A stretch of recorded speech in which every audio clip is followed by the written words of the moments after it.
Встали в 5 утра, хотя можно было бы и немножко позже.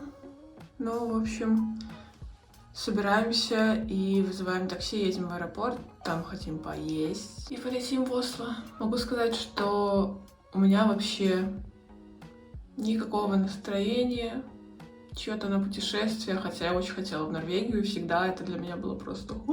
Я вообще обожаю скандинавские страны, но что-то сейчас с этим переездом и с другими не супер приятными новостями у меня вообще нету настроения. И я вообще ничего не читала, я понятия не имею, что там, куда, вообще где кушать, где в музей сходить, где что посмотреть. В общем, ну, будем по ходу дела разбираться.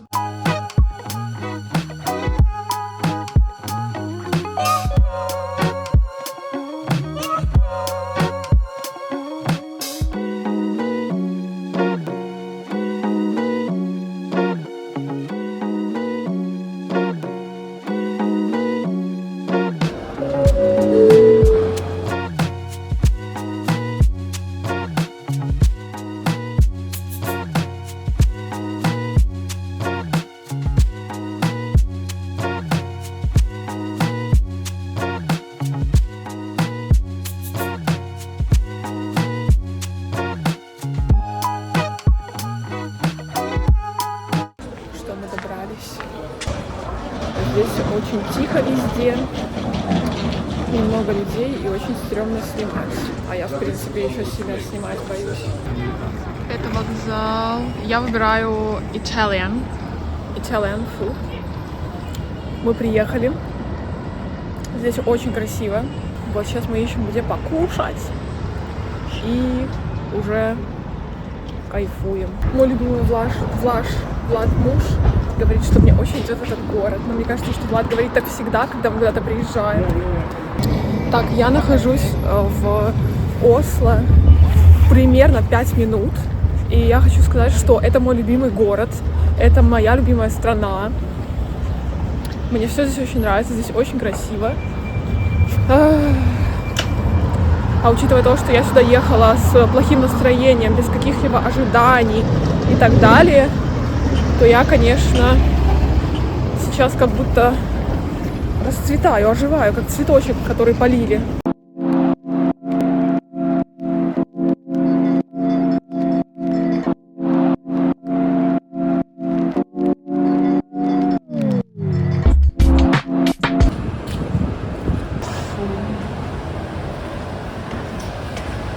Воняет цулями, как в родных краях. Ну, столько, конечно, стильных пожилых людей, как я видела здесь, я не видела нигде пока что. Что тоже для меня говорит в первую очередь об уровне жизни. Если вы видите много стильных дедов, значит, это непростая страна.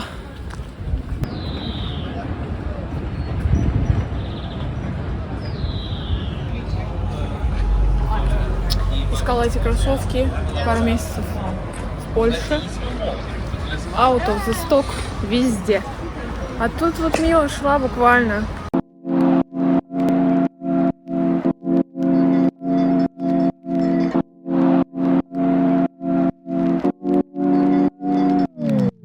Идем на оперу, хотим забраться куда-нибудь повыше, чтобы посмотреть сверху на город.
Ох, уж не знаю, то ли это эмоции первого дня, то ли здесь реально настолько круто, что я вот в лучшем городе еще не была. Но это, конечно, я в центре нахожусь, но вообще, ну, идеально все просто, не к чему придраться, красотища.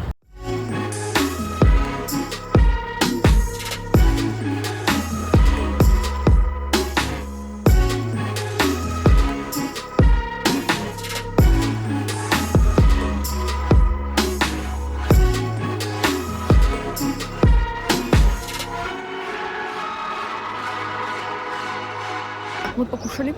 Я первый раз в жизни выпила кофе не на коровьем молоке. Я пыталась готовить подобный кофе дома, но у меня получалась постоянно какая-то блевотня, которую я все время выливала. И я решила попробовать кофе в заведении. И это стоящая штука. И мне кажется, что я больше не хочу пить на коровьем молоке, как минимум потому, что есть какая-то тяжесть какая-то. А здесь как будто ты, не знаю, водички попил. Так что у меня случился прекрасный экспириенс в такой прекрасной стране и в таком прекрасном городе. Я рада.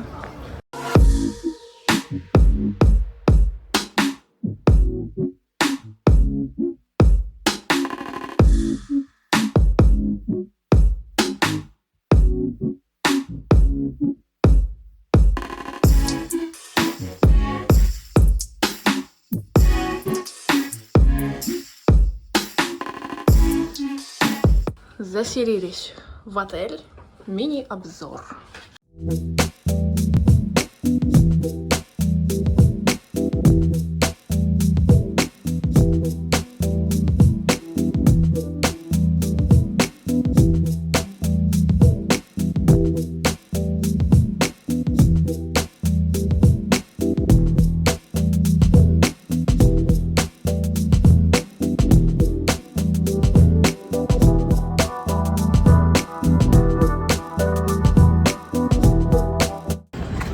Проспались немножко, вышли продолжать прогулку. Пришли в старенький, ну как старенький, более старый район. Здесь мило, свой такой вайб.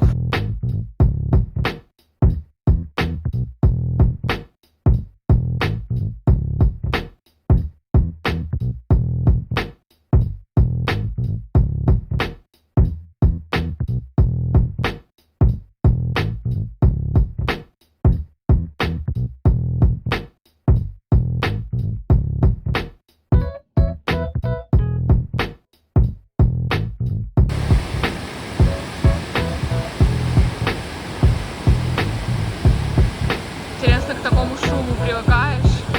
Здесь прям жилой дом.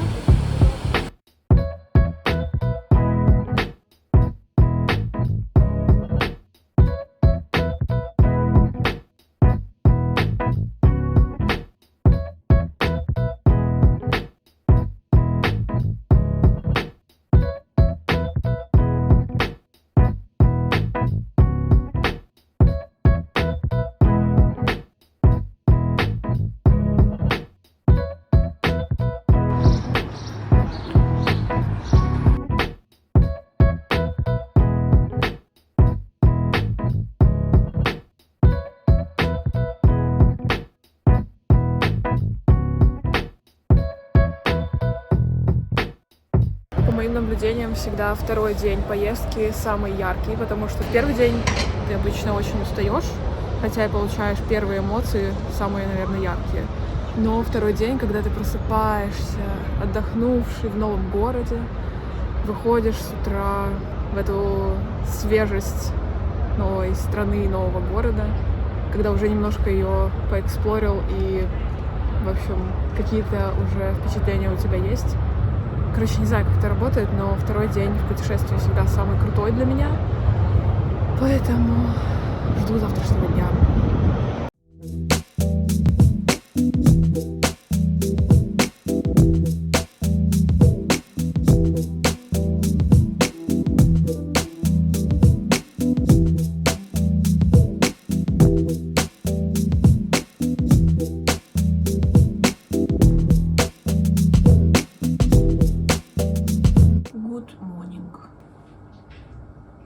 Ну что, второй день в Осло. Впереди 2 выходных. Суббота сегодня, воскресенье, и в понедельник после обеда мы улетаем, ближе к 4 часам вечера.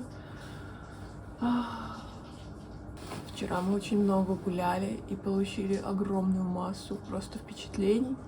И я заметила для себя парочку интересных фишек Норвегии.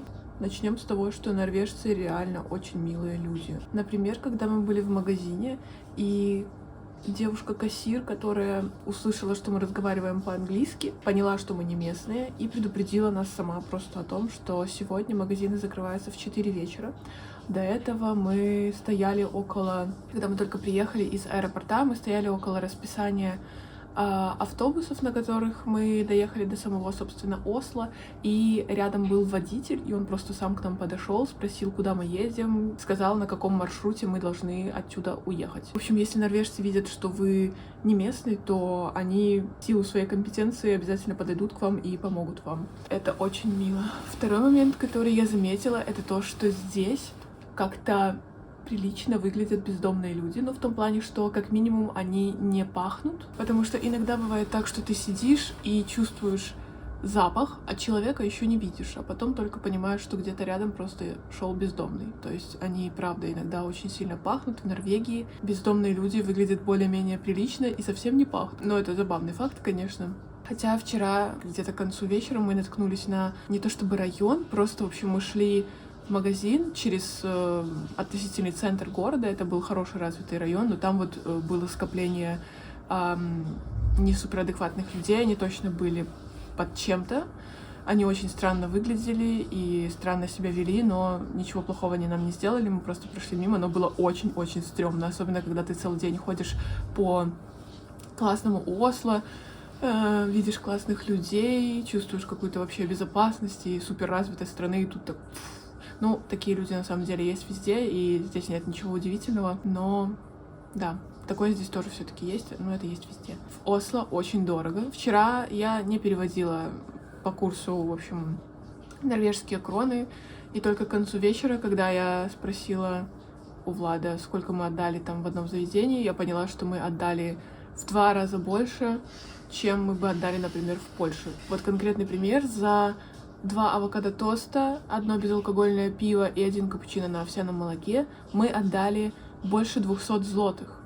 В Польше, мне кажется, это стоило бы около 100, может, 120 злотых. Понимаете разницу, да? Ну, мы, конечно, знали, куда мы едем. Здесь цены действительно на уровне, но здесь и жизнь на уровне.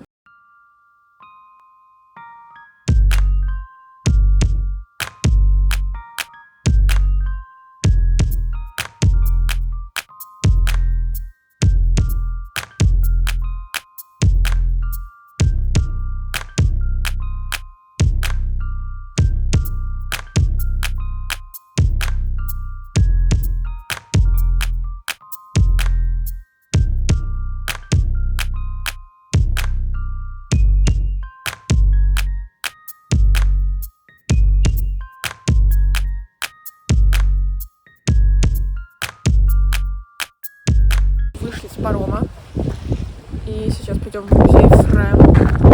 Если я правильно произношу, это музей исследователей Севера. Пока что понюхаем сирень.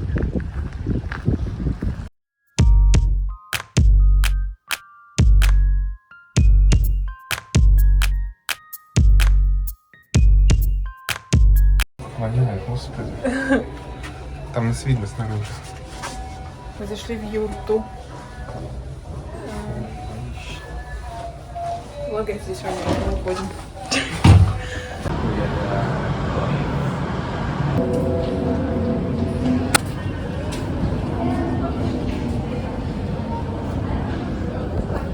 Там было очень страшно. Там были инсталляции мертвецов. Я под огромным впечатлением. Очень люблю такие музеи.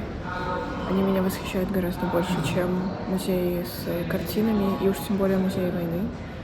Люблю места, где описывается какое-то создание чего-то, открытие чего-то, развитие, в общем.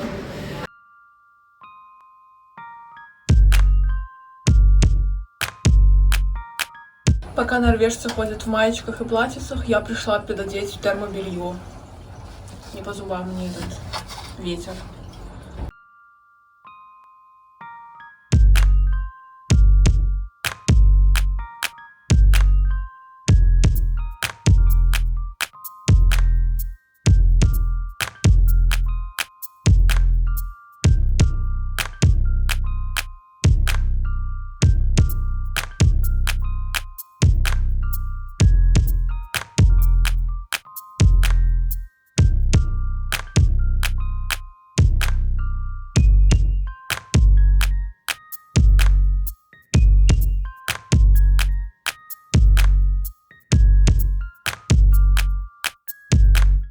Мы уже минут 10-15 идем по этому классному району, и там очень тихо, просто ни одного человека, только люди поливают свои цветочки иногда на балконах. Очень красивый, невероятно тихий район, а становится он еще более тихим из-за того, что здесь очень много электрических машин, и они ездят очень тихо. Совсем другая архитектура. Вот я ходила по новым районам и думала, а где вот это все?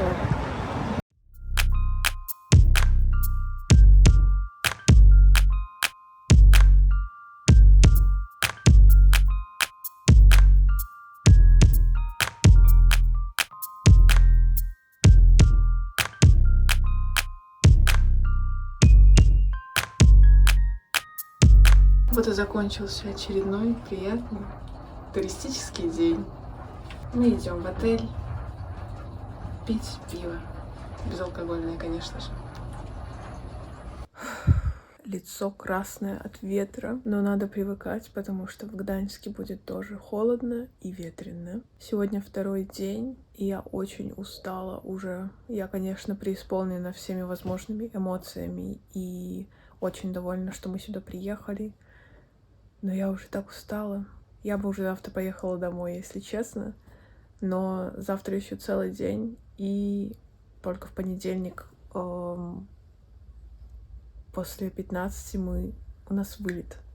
Вообще замечаю при поездках, что 3 дня — это оптимальный срок для каких-то путешествий вот в одну страну, если нет каких-то экстра планов, каких-то запланированных, может быть, встреч с друзьями и так далее. Если вы едете просто для того, чтобы познакомиться с новым местом, с новым городом, то 3 дня — это идеально. То есть день, когда вы приезжаете, впервые там прогуливаетесь, что-то изучаете, 2-й день полноценный, когда вы выспались и проснулись в новой стране, и 3-й день завершающий такой денек, плюс отъезд обратно домой. Эта поездка вышла немножко дольше. Это, конечно же, круто, но просто вот такой факт. Идем на завтрак на 1-й этаж нашего отеля. Там вроде бы что-то типа пиццерии. Решили не заморачиваться, потому что можно спуститься, покушать и вернуться, почистить зубы. Для брекетов это очень актуально. Мы вышли. Яркое солнце, уже жарко, я в 3 кофтах. Не хочу никуда выезжать уже. С утра вставать не хотелось. Свой день мы начинаем с того, что мы идем в музей современного искусства. Мы вчера были в том районе. Я там все снимала. И снова идем туда в светлую погоду, солнечную. Я заметила один очень приятный такой факт, как для меня. Всегда есть дилемма, оставлять чаевые или нет, включены они в счет или нет. И в Норвегии сделано так, что когда вы приходите расплачиваться, вам дают терминал, и там, получается, написана сумма. Точнее, сначала вам дают выбор, оставить чаевые или нет, и если вы решаете оставить, то вы сами вводите сумму, которую вы хотите оставить. И в этот момент на вас никто не смотрит. То есть вы самостоятельно принимаете выбор, нет никакого давления. Выводите сумму, затем подтверждаете сумму, которую вы платите, и, собственно, вот так вот вы оставляете чаевые. Это очень удобно, как по мне. Вот уже 3-й день я хожу и не могу перестать снимать, просто не выпускаю камеру из рук. Насколько здесь прикольно, и все хочется заснять. Ну что, немножко напоминает чем-то Гданьск, правильно, водичка, кораблики, тут какие-то вот дома, тут люди ходят. Жестко греет солнце, я сняла байку. Ах, что с погодой? Точнее, ей надо привыкнуть просто.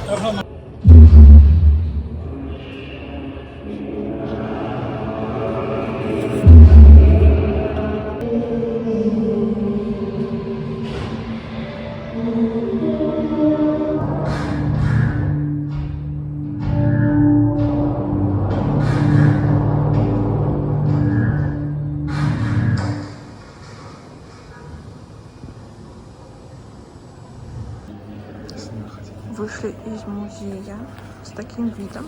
Я купила себе шопер. Выставка была создана художником из Палестины. Грустная выставка в целом. Про проблемы, про людей. Короче, что я подумала? Я подумала после этой выставки, что человечество всю жизнь будет страдать всегда. И все, больше я ни о чем не подумала. А еще сейчас это место, в котором мы были вчера, выглядит абсолютно иначе. Выглядит как курорт. Очень солнечно и прекрасно.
Ну вот, отличная замена зоопарком и океанариумом.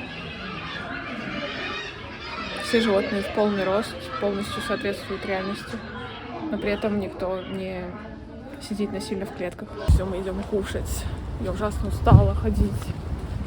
Силы покидают меня. Я бы хотела вернуться домой не такой уставшей, но все уже поздно. Я очень устала и хочу кушать. И иду вот кушать. Вот. В таком вот райончике мы оказались по выходу из музея. Бедный котик.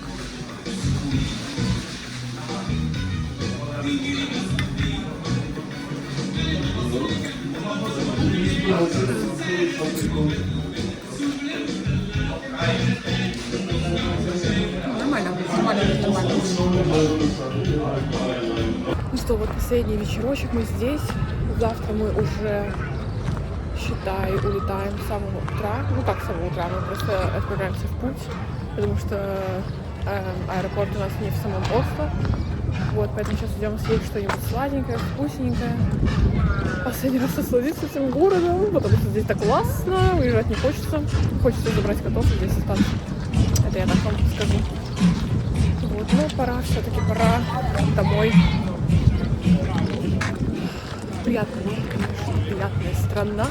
Приятно мы тут время провели. Вот, что сказать.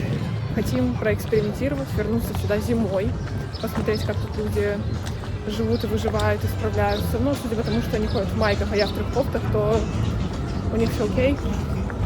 Вот, но интересно все равно. Здесь все-таки все по-другому будет ощущаться погода. Все, выселились из нашего отеля. Уходим гулять перед отъездом в аэропорт. Также еще хочу поделиться впечатлением о том, что Осло очень такой вот развитый город, в котором много есть чего посмотреть. Он относительно большой, но при этом в то же время он маленький. Здесь не так много людей живет, здесь достаточно маленькое население. То есть, например, он на треть больше Гданьска, но людей здесь проживает совсем немного больше, чем в Гданьске. И уже третий раз мы встречаем людей, которых мы уже где-то видели. Либо на пароме, либо в каком-то музее. То есть как будто бы ты живешь в маленьком городе, где все друг друга уже видели, знают. Вот такое чувство тут складывается. Но это очень круто. Для меня это плюс. Может быть, для людей, которые любят огромные мегаполисы, Осло не супер привлекателен. Но для меня, для человека, который любит большие, но не перенасыщенные города, это вообще просто плюс, что город такой. Ну, такой. Так, напоследок идем в пекарню на наверное, вокзале, автовокзал, в который мы не зашли в первый день. Здесь пахнет булочками просто на весь вокзал. Все очень миленько выглядит. И я сейчас наконец-то пойду и съем что-то с корицей.